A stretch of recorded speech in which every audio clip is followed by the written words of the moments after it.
মাঘ মাসের শুক্লপক্ষে পঞ্চমী তিথিতে হবে বাগদেবীর আগমন।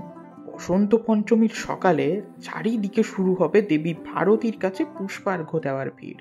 শুরু হবে হালকা শীতের আমেজে মণ্ডপে মণ্ডপে ঘোরা। সরস্বতী পুজোর সময় তো পুরো শহরটাই আবার সেজে ওঠে, বিশেষ করে স্কুল কলেজগুলো।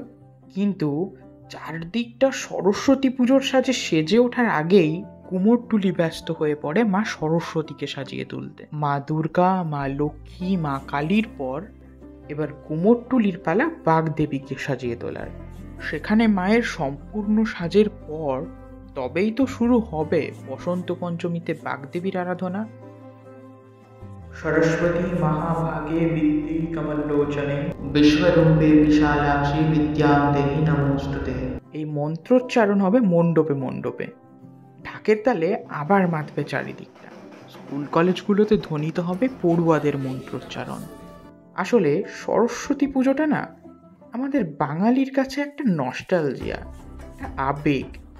এই যেমন স্কুল কলেজগুলোতে মহাসমারোহে পুজোর প্রস্তুতি, তারপর পুজোর দিন সকাল সকাল বাসন্তী রঙের শাড়ি আর পাঞ্জাবি পরে মায়ের কাছে পুষ্পাঞ্জলি দেওয়া, তারপর অঞ্জলিটা তাড়াতাড়ি সেরে ফেলেই বন্ধু গ্রুপের সাথে প্যান্ডেল হপিংয়ে বেরিয়ে পড়া, সাথে খাওয়া দাওয়া তো আছেই।